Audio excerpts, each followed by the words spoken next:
आप तो बहुत पहले पहुंच गए। बोले हाँ बेटा। इतने में कन्हैया ने कोहनी मारी बलराम जी को।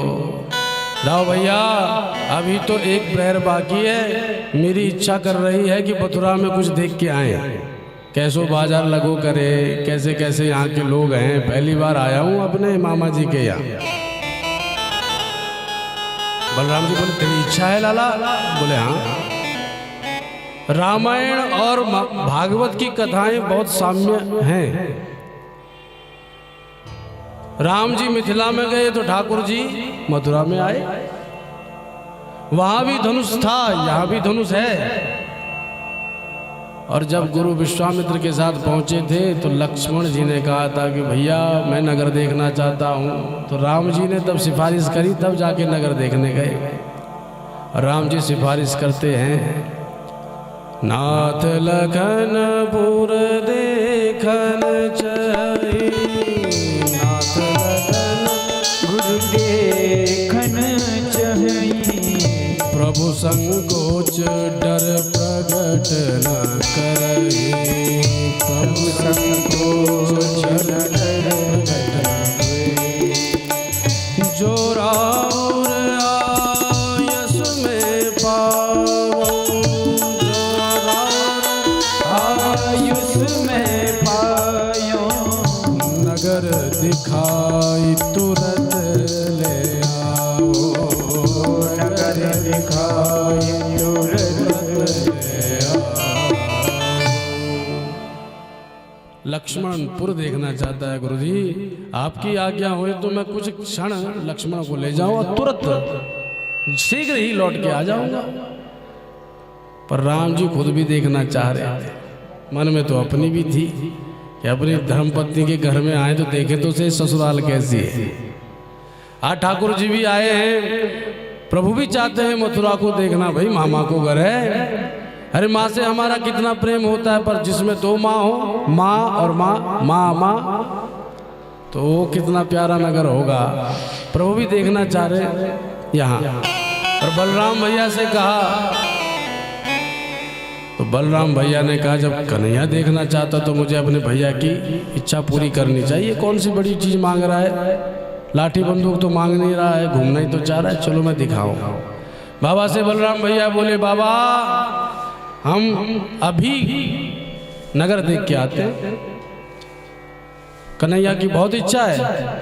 बाबा बोले ए दाऊ, इसका बिल्कुल भरोसा नहीं है, न जाने कब कहूं किससे लड़ पड़े, ये बड़ा उत्पाती है।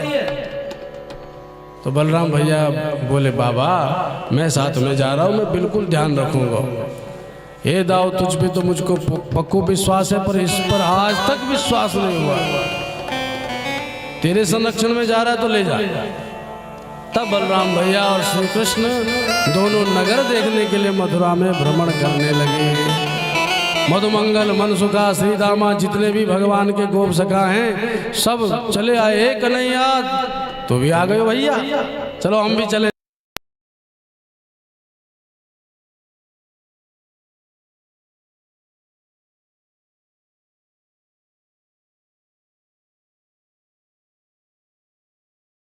गोवर्धन उठाने वालों आए गए हो, अरे तृणावर्त आंधी तूफान को दबोचने वालों आए गए हो। जब इतनी भगवान की दिव्य कीर्ति गाने लगी, हर मथुरा की पूर्वासिनी स्त्री प्रभु को देखने के लिए भागने लगी मुख्य द्वार की ओर। धाये धाम काम सब त्यागी, धाये धाम काम सब त्यागी, धाये धाम काम सब त्यागी, काम सब त्यागी, मनहु रंग निधि लूटन लागे, मनहु रंग निधि लूटन लागे, मनहु रंग निधि लूटन लागे, मनहु रंग निधि लूटन लागे। देखी सहज सुंदर दो भाई,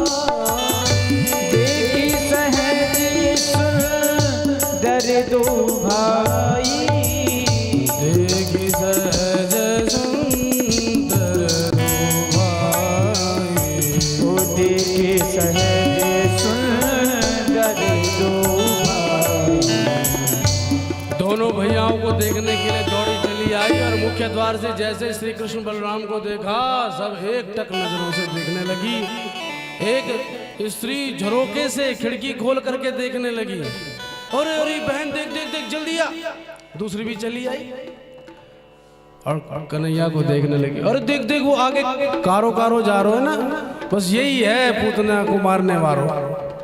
अब जैसे भगवान की चर्चा चली, मिथिला में जब राम जी गए तो कभी निगाह उठा के नहीं देखे किसी को, लेकिन जब ठाकुर जी की चर्चा चली भगवान ने मोड़ो उठा के देखो, और जहाँ नैन से नैन हुए चार हो गई सब बीमार। चढ़ गया प्रेम का बुखार, देखती ही रह गई माधव को। जैसे भगवान आगे बढ़े तो वो बोली, ए देख सखी उसने मुझे देखा। दूसरी बोली, तुझे तो बस देखा, मुझे देख के तो इशारे कर रहे थे। बोले जय श्री कृष्ण। ऐसे भगवान की दिव्य लीला, भगवान आगे बढ़ते चले गए। जो जो काम कर रही थी सब काम त्याग करके हरि को देखने के लिए भागी। जैसी स्थिति महाराष्ट्र के प्रारंभ में गोपियों की हुई थी, तद्वत आज मथुरा की पूर्वासिनी स्त्रियों की हो रही है। और आगे बढ़ रहे थे, कोई महाराज फूलों की वृष्टि कर रहा है, कोई माला धारण करा रहा है, कोई अनेकानेक प्रकार के प्रभु को तांबूल पकड़ा रहा है। मनसुखा, श्री दामा आदि सखा बोले, कन्हैया तेरा तो बड़ा जोरदार स्वागत हो रहा है यहाँ मथुरा में, तेरी कोई रिश्तेदारी है यहाँ? भगवान बोले, तुमको पतो ना ये जो मथुरा है ना, ये अपने मामा को नगर है। यहाँ के राजा मेरे मामा लगे, खास मामा। हे तारी के, तूने तो हमसे बहुत बड़ी बात छुपाई, कंस तेरो मामा है। अरे पहले बता तो हम भी जीन्स शर्ट पहन के आते, हम ये क्या भिखमंगा बन के चले आए? अच्छे अच्छे वस्त्र हम भी लाते, पर हमको बिल्कुल मजा ना आया भैया, तेरे यहाँ मामा के नगर में घूमने में। कोई वस्त्र तो ढंग के हमने पहने नहीं है भाई। कभी पार्टी में जाओ तो अच्छे वस्त्र सभी धारण करते ताकि सब हमको ही देखें, पर हम तो भिखमंगा लग रहे हैं कन्हैया। भगवान बोले, चिंता मत करो, कुछ उपाय करेंगे। आगे एक धोबी आता हुआ दिखाई पड़ा, जिसके पास महाराज कंस के बहुमूल्य वस्त्र थे, रेशमी वस्त्र। भगवान बोले, चिंता मत करो, देखो वो धोबी भाई मामा जी आ रहे हैं, अब इनसे बात करते हैं, अभी तुम्हारे वस्त्रों का इंतजाम करेंगे। अच्छा ठीक है। जैसे पास आया धोबी, भगवान बोले, मामा जी राम राम। अब राम राम कही तो वो धोबी ऊपर से नीचे तक भगवान को देखने लगा। ये भांजा तो मैंने कभी नहीं देखा, ये कौन सा भांजा है मेरा जो मुझे मामा मामा कह रहा है? हे लड़के, तूने मुझे मामा क्यों कहा? भगवान मुस्कुरा के बोले, कंस मामा मेरे मामा हैं, और मामा के गांव में जो भी दिखे वो सब मामा। अब तो वो पारा गरम, उसका पारा गरम हो गया। धोबी बोला, अच्छा तुम कृष्ण बलराम तो नहीं? बोले हाँ। वृंदावन से आए हो? बोले हाँ। अब तो बरस पड़ा भगवान पे, अरे भांजे मुझे पता है तुझे यहाँ क्यों बुलाया तेरे मामा ने, तुम्हें मारने के लिए बुलाया है। अब तू यहाँ मामा मामा रिश्तेदारी जोड़ रहा है हमसे। अब जब ये कहा तो भगवान बोले, अरे लगता है मामा के बड़े खास हो, आपको तो एक एक बात पता है मामा जी। चलो रिश्तेदारी तो निकल ही पड़ी, अब जितने अच्छे अच्छे वस्त्र हैं सब हमको तो हमारे ब्रजवासी सखा हैं, देखो अच्छे कपड़े पहन के नहीं आए, आप कुछ वस्त्र दे दो तो हम भी मामा के भांजे बन जाएं। जब वस्त्र की बात करी तो धोबी बिगड़ गया। है धूर्त कहीं के, वन में विहार करने वाले, गैया चराने वाले, गड़ा पोखरन को पानी पीने वाले, अरे ये वस्त्र तुम धारण करोगे जो महाराज के हैं?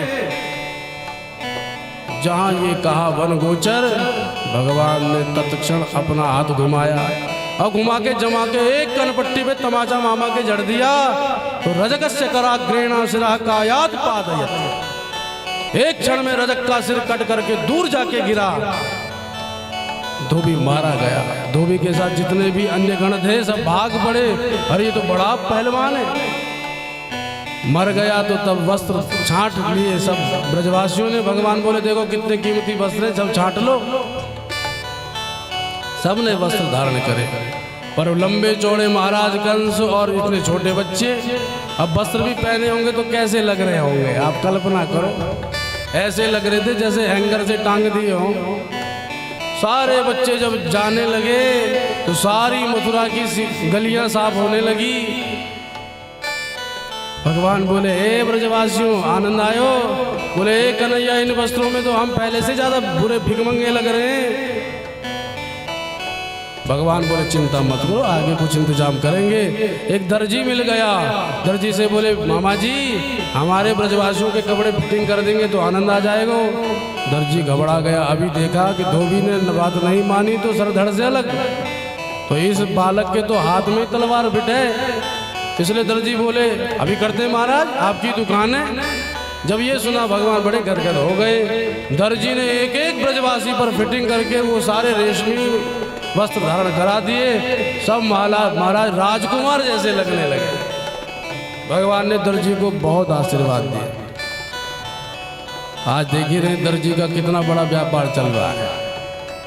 जितने को कपड़ा उससे ज्यादा की सिलाई, और अगर दूल्हे राजा की कपड़ों की सिलाई हो तो 1 लाख जेब में रख के रखो, तब जाकर के एक कपड़ा बनेगा। भगवान का आशीर्वाद फलीभूत हुआ।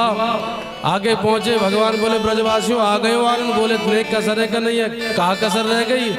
बोले, वस्त्र तो अच्छे पहन लिए पर जरा मोटी तगड़ी माला भी गले में पड़ जाए। ब्रजवासियों की आदत होए माला के बिना इनको बिल्कुल आनंद ना आए। जब भी बरसाने वारी के मंदिर पहुंच जाए या बांके बिहारी के मंदिर या गिरिराज जी के मंदिर पहुंच जाए, पर जब तक माला ना पड़ी तब तक आनंद बिल्कुल ना आए। तो माला के लिए कितने उछलते हैं वृंदावन है, आप गए होंगे बिहारी जी के मंदिर में। लेकिन अगर भीतर माला नहीं मिले तब ये दुकान से माला खरीदते हैं, और 50 रुपए वाली नहीं तब तो 100 रुपए वाली, क्यों खुद पहननी है। बिहारी जी को तो 20 वाली भी चल जाएगी। तो अपने ताई 100 रुपए की मोटी माला खरीदेंगे और बाहर से दिखा देंगे, जय हो बिहारी जी, और पहन लेंगे अपने गले में। वृंदावन बिहारी लाल की जय हो। कन्हैया माला और गिर जाए। भगवान बोले, अभी व्यवस्था करते हैं। तो ततः सुदाम्नो भवनम मालाकारस्य जगमतु तौ दृष्ट्वा समुत्थाय ननाम शिरसा। सुदामा नाम का माली रहता था मथुरा में, जो भगवान का बड़ा भक्त था। कृष्ण बलराम को देखते ही महाराज चरणों में दंडवत गिर गया। बोला, प्रभु आपने कैसे कृपा करी आने की? भगवान बोले, देखो ब्रजवासी माला चाहते हैं, मोटी मोटी माला निकाल करके हमारे ब्रजवासियों के गले में धारण कराओ। बोला, अभी करते महाराज। तो मोटी मोटी माला समस्त ब्रजवासियों को गले में धारण कराई। भगवान कृष्ण बलराम को भी पहनाई। भगवान बड़े गदगद हो गए। भगवान ने पराभक्ति का वरदान उसे दिया। आगे बढ़े, आगे जैसे ही बढ़े तो कुब्जा दिखाई पड़ी, जो सुंदर चंदन का लेप ले जा रही थी। भगवान ब्रजवासियों से कहने लगे, ब्रजवासियों मोटी माला भी पड़ गई, वस्त्र भी भेंट है गए, अब तो आनंद आएगा। बोले, नेक कसर है कन्हैया? कहाँ कसर है? बोले, अब माथे पर धावक धब्बा चंदन जब तक ना लगे तब तक आनंद ना आए भैया। चंदन भी? बोले, हाँ। इतने में कुब्जा दिखाई पड़ी। भगवान ने कह दिया, हरी सुंदरी। जहाँ सुंदरी कहा कुब्जा तो भौचक्की रह गई। आज तक सब पागल, बुढ़िया, कुब्जा, टेढ़ी मेढ़ी कहने वाले बहुत मिले, पर सुंदर कहने वाला कौन है? मुड़ करके देखा तो भगवान दिखाई पड़े। प्रणय निवेदन किया चरणों में। बोले, प्रभु आपने क्यों पुकारा? भगवान बोले, सुंदरी ये हमको मिल जाए तो आनंद आ जाए। भगवान मन को देखते हैं, तन को नहीं। ये कथा यही बता रही है। आपके लिए है प्रभु। भगवान बोले, तुम ही लगाओ। समस्त ब्रजवासियों के माथे पर कुब्जा ने चंदन लेप दियो, कृष्ण बलराम के भी माथे पर लेप दियो। अंत में ब्रजवासी बोले, हे कन्हैया, तूने सारा चंदन का कटोरा खाली कर दियो, पर तूने इसको कुछ दिया नहीं। भगवान बोले, देना भी है? बोले, हाँ। तो भगवान आगे बढ़े चले गए और कुब्जा का पैर देखा और उसके अंगूठे को अपने पदांगुष्ठ से दबा दिया और एक हाथ कुब्जा की ठोड़ी पर लगा दिया। जैसे लगाया ठोड़ी पर, इतने में ब्रजवासी बोले, हे कन्हैया ये अपनो वृंदावन ना है भैया, ये मथुरा है, ये अपनो वृंदावन है। जब ऐसा कहा तब बड़े गदगद हो गए भगवान।